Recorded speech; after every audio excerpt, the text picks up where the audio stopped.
பெரியோர்களே, நண்பர்களே, தாய்மார்களே, கலை உலகத்தின் முன்னணி முகங்களே, பாசத்திற்குரிய பத்திரிகையாளர்களே, ஊடகத்துறை நண்பர்களே,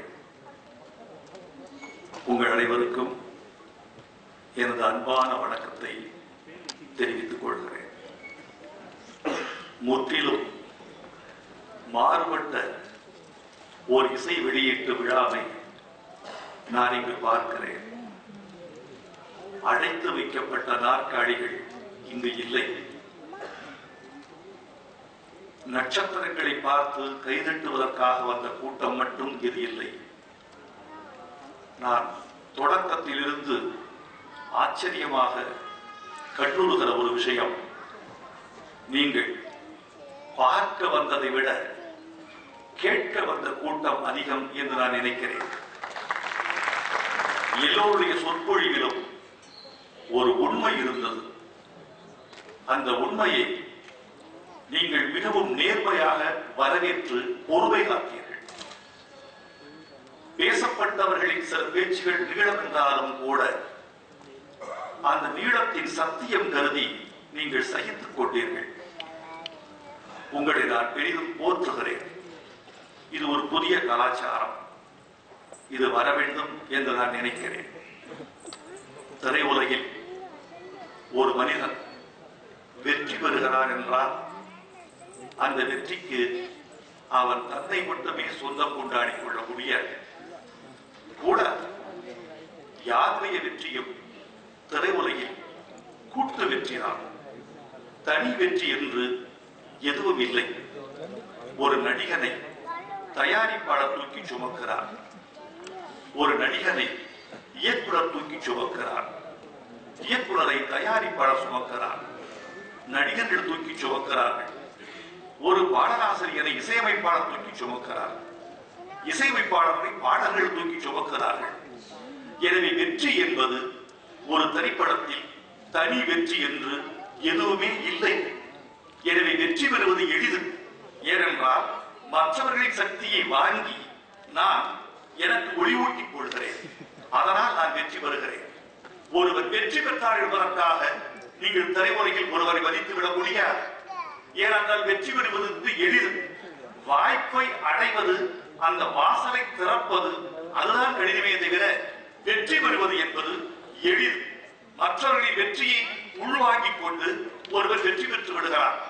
ஆனால் கண்ணியவான், கனவான் என்று திரையுலகில் பெயர் வருவதுதான் தனி வெற்றி. அது அவனுக்கு கிடைத்த வெற்றி. திரையுலகில் ஒரு செல்வாக்கு மிக்க குடும்பத்தில் பிறந்து வந்த உதயநிதி தமிழ்நாட்டு திரையுலகத்தில் கண்ணியவான் என்று பெயர் வாங்கியிருக்கிறார்.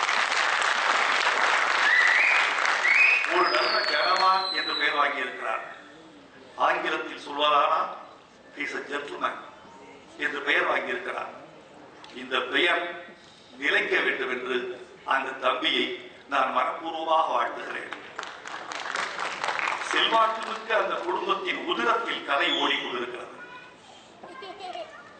கலை என்பதும் மொழி என்பதும் அந்த குடும்பத்தின் மரபு அணுக்கள் வழியாக வருகிறது என்றே நான் கருதுகிறேன். இந்த இளைஞர் நடிகரானதில் எனக்கு ஆச்சரியம் இல்லை. இவரை பெற்றெடுத்த தந்தை குறிஞ்சிப்பூவின் கதாநாயகன் தளபதி ஸ்டாலின்.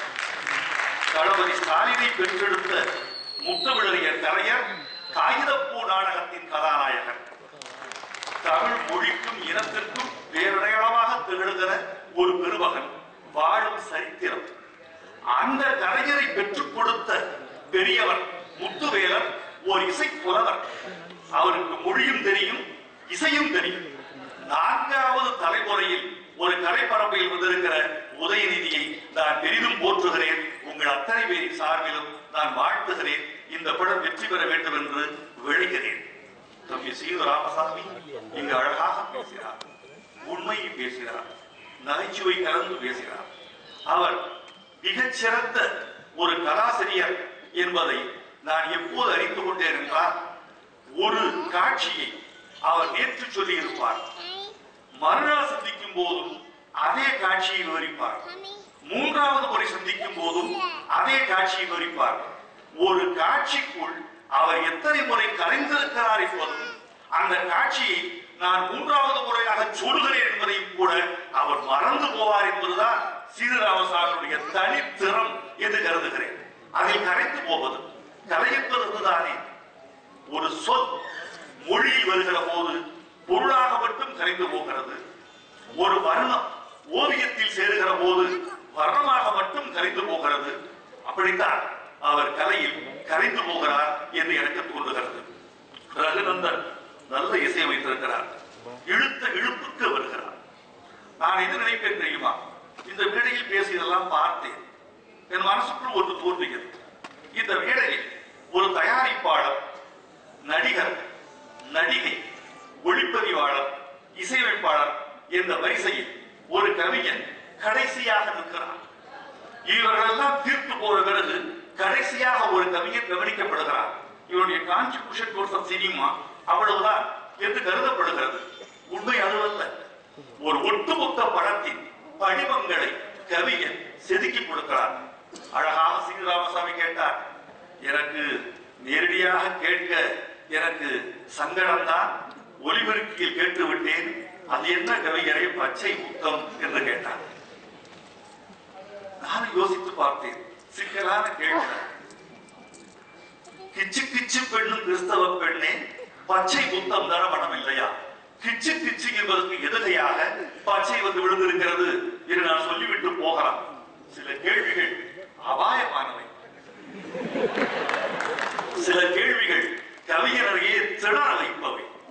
நான் சிகாகோ நகரத்திற்கு போயிருந்த பொழுது சொற்பொழிவு முடிந்த பிறகு கேள்வி பதில் என்று ஆரம்பித்தார்கள்.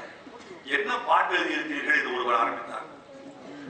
என்ன பாட்டு எழுதியிருக்கீங்க சொல்லுங்க, என்ன தப்பா எழுதியிருக்கீங்க? ரவிவர்மன் எழுதாத கலையோடு ஒரு பாட்டு, வசந்திங்கிற ஒரு சாதாரண படம், ஏவிஎம் எடுத்த படம், ஓடல பாட்டு இருந்துச்சு. அந்த படத்துல காதலர் காதலிக்கு வாக்குறுதி கொடுக்கிறார். உன்னை எப்படியெல்லாம் வச்சிருப்பேன் தெரியுமா, உன்னை எப்படியெல்லாம் நேசிப்பேன் தெரியுமா. மொத்த சினிமாவே அவ்வளவுதான். உன்னை எப்படி நேசிப்பேங்கிறதா சினிமா. அது சொன்னேன், பூமாலையே உன்னை மணப்பேன், புதுச்சேலை கசங்காமல் அணைப்பேன். என்ன சார் புதுச்சேலை கசங்காம அணைக்கிறது?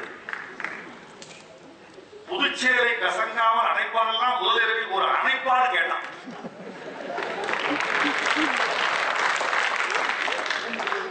அணைக்கிற போது இலக்கணம் பார்த்து அணைப்பது அணைப்பாகுமா? அந்த இடத்தில் இலக்கணம் பார்க்குமா? அது உணர்ச்சியற்ற அணைப்பா என்று கேட்டார். உண்மையாவே அழைப்பேன். உடனே தமிழ் காப்பாத்துச்சு. உட்காருங்கள்.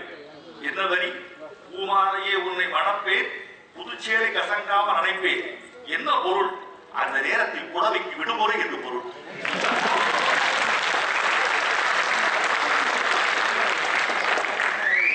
தமிழ் காப்பாற்றியது.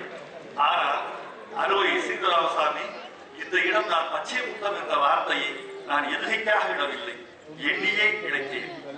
பச்சை என்பது இங்கே நிறம் அல்ல, பச்சை என்பது இங்கே குணம். தமிழ்நாட்டில் பெருந்தலைவர் காமராஜரை என்ன சொல்லி அழைத்தார்கள்? பச்சை தமிழன் என்று அழைத்தார்கள். பச்சை தமிழன் என்ற சொல்லுக்கு என்ன பொருள் என்றால் பக்கா தமிழன், ஒரிஜினல் தமிழன், அசல் தமிழன். என் பெண்ணே, எனக்கு அசல் புத்தம் போடு, நகர் புத்தம் போடாது. இன்னொன்று, பச்சை மண்ணு, பச்சை குழந்தை. என்ன அர்த்தம்? பச்சையா? Green child? நோ, அப்படி இல்லை. புத்தம் புதிதாக பிறந்தது. பெண்ணே, இதுவரைக்கும் யாரிடமும் நான் புத்தம் பெற்றதில்லை. ஒரு பச்சை புத்தம் போடு, புத்தம் புதிய புத்தம் போடு. இரண்டாம் பொருள். மூன்றாவது பொருள் தான் முக்கியமான பொருள். சீனு, இனிமேல் அதை நீங்கள் கவனிக்க வேண்டும். முக்கியமான பொருள். முத்தம் கொடுத்தால், உதட்டை சாயம் பட்டால் கொஞ்ச நேரம் தனம் இருக்கும். எச்சில் பிடிந்தால் கொஞ்ச நேரம் ஈரம் இருக்கும். ஆனால் பெண்ணே, நீ கொடுக்கிற புத்தம் என் வாழ்நாளில் அழியக்கூடாது. பச்சை குத்துவது மாதிரி ஒரு புத்தம் போடு.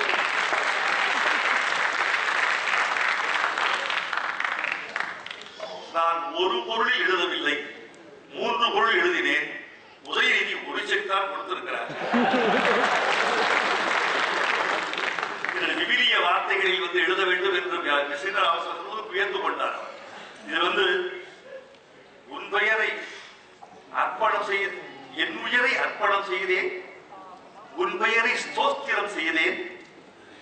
சத்தியமும் ஜீவனுமாய் நீயே நிலைக்கிறாய். நானே சத்தியமும் ஜீவனுமாய் இருக்கிறேன் என்பது கர்த்தர் வழி. இந்த கர்த்தர் மொழியை கொண்டு வந்து காதல் மொழியில் சேர்த்தோம். கடவுளுக்கும் காதலுக்கும் பெரிய வேறுபாடு இல்லை. ஒரு சின்ன வித்தியாசம் தான்.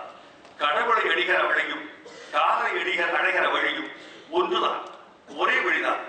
பக்கத்தில் காதல் எதிர்பட்டு விடுகிறது, அதிலிருந்து கொஞ்ச தூரத்தில் கடவுள் இருக்கிறார்.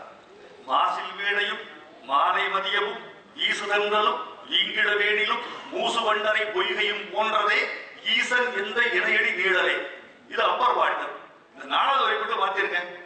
மாசில் வீணையும் மாலை மதியமும் ஈசுதன்றலும் ஈங்கிட வேணிலும் மூசு வண்டரை பொய்கையும் போன்றதே வாசம் முகிழ்க்கும் மங்கை உந்தன் மடியடி போட்டா முடிஞ்சு போச்சு. நான்காவது வரியை பெண்ணுக்கு ஆக்கினார் அது காதல். நான்காவது வரியை கடவுளுக்கு ஆக்கினார் அது ஆன்மீகம். அவ்வளவுதான். சத்தியமும் ஜீவனுமாய் நானே இருக்கிறேன். காதல் என்பது ரெண்டுதான். சத்தியமாக இருப்பது, ஜீவனோடு இருப்பது ரெண்டுதான் காதல். காதல பிரச்சனை அதுதான். சாதனை அடிப்படை என்பது சத்தியம். அந்த சத்தியம் இல்லை என்றால் அது காதல் இல்லை, விபச்சாரம். இந்த சத்தியம் தான் அடிப்படை. சத்தியமும் ஜீவனுமாய் நானே இருக்கிறேன் என்ற விவிலியத்தின் வரியை நீ கொண்டு வந்து போட்டேன். இதற்காக சாலமனின் உன்னத பாட்டை ஏற்கனவே கொஞ்சம் படித்திருக்கிறேன். அதை கொஞ்சம் புரட்டி பார்த்தேன். இந்த அழகான வரி தெரியுமா? ஒரு கூந்தலை பற்றி சொல்லுகிறார் சாலமன் உன்னத பாட்டை. வந்திருக்கிற அறிவுஜீவிகள் புரிந்து கொள்ள வேண்டும். பல பேர் படித்திருப்பீர்கள். கூந்தல் மேலே அடர்த்தியாகவும் அகலமாகவும் வருகிறது, கீழே